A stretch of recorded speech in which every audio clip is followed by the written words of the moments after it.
Thanks for staying with us. So a few days ago, many Nigerians took to social media to share their unpleasant personal encounters with issues concerning pastors, concerning the Church of Winners Chapel. And there was a letter that trended online that he was allegedly sacked. Now, from the letter, he was sacked for not meeting certain obligations. But verbally, he said that he was told by some sources, some unidentified sources, that, oh, it's because he didn't meet certain financial expectations.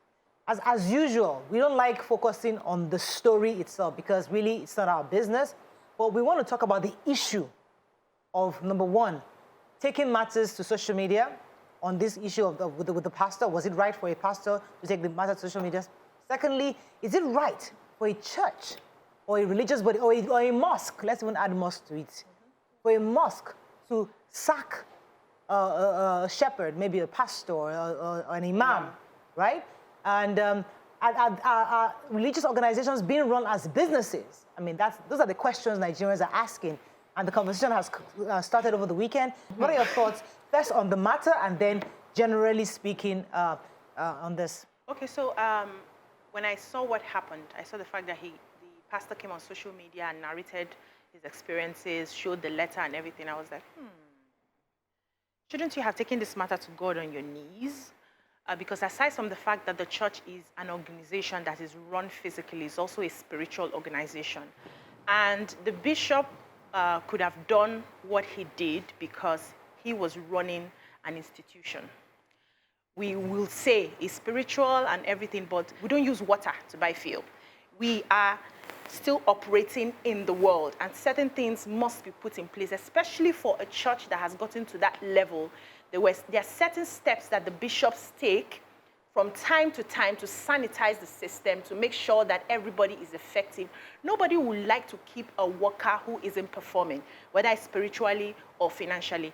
And also, it's one side of the story. So we heard from the end result, okay, final sack. But we don't know how long they would have had conversations. We don't know how long they would have given him a time frame to sort himself out. We don't know how long they would have sanctioned him. We don't know if he had gotten queries from time to time.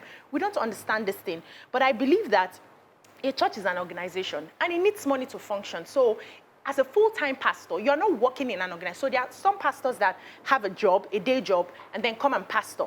But there are other pastors that have been employed by the church to work full-time. That means they are earning, they are earning from the proceeds that they make. So if you get to a place and you're not making that much, and other people support you and carry you for, you have a time frame to either sit up or you are sacked. What is produced in the things of God? Is it money?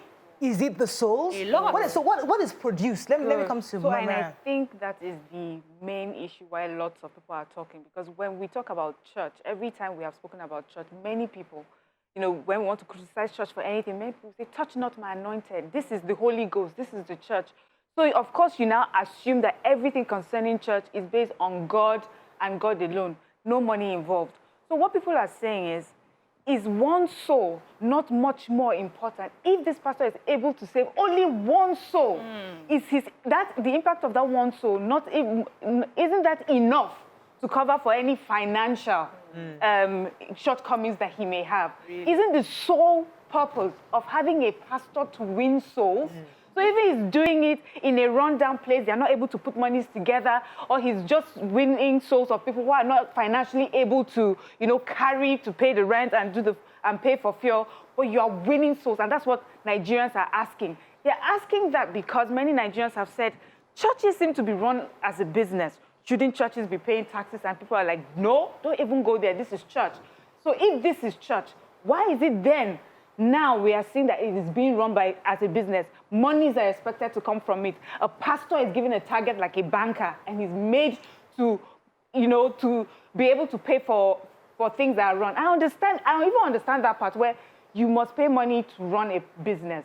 But then the church now, the conversation is that the church now needs to accept that it is a business. The spiritual angle for me is really the personal angle. And then you start hearing people talking about the politics of church. Then when the person has now become a worker and is now like the head of something, the pastor, you now start hearing about the business of church. Now the church needs to understand that it is like the Trinity too. Spiritual, political, and business. They say go give to together. Caesar, give to What Caesar is what is Caesar? Caesar. So when Yeah. you need to pay tax, Jesus said pay that. tax. Oh, That's it. interesting. I like that. That's interesting. Okay, you want to go Nima, let me hear your thoughts on this. So when I say we sack in Islam, it's not for lack of generation of funds. It is for misconduct. Good. So as an imam, you cannot. But it has never been in my lifetime that I've seen that because for lack of funds. And money we are used to maintain a person called. It's not a necessarily salary because he has a life. He's supposed to have his family. And the duty that you're giving him as head of a church would take all of his time. So how else does he not get distracted on the job? Right. So you have RI job, members of the whatever religious body that it is, pay their tithes and some sadaqah into a purse that can be used for that maintenance. Right. Okay. But when the maintenance comes past salary in court, there's excess money. Then you now have financial institutions, governments come in and regulate that. You can, and the books must be made open. Right. The thing we do is, because it's church and because it's God, we feel mediocre should be allowed. Everything should be, once it's God, don't worry, just use God and cover it. Excellence is very key. That church wouldn't have grown to that level if excellence is not applied. So if you are not performing, it's only natural that they say, okay, step down and do so and so till we can get you up. They had said, now we need to be very clear. Yeah. So we don't go to social media. We're saying that's a no-no. But where else do we you go? go? So do you call the church elders and say, I was sacked too? What happened? And they have a meeting. Is there a way to address these kind of grievances within the church system? And even the Muslims, yes, legal system. Yeah, you can go to court. Yes, So that man should have taken his matter to If court. he was called by God, he would take it to God. But if he was appointed by a contract and he can be sacked, he will take it to court. Exactly.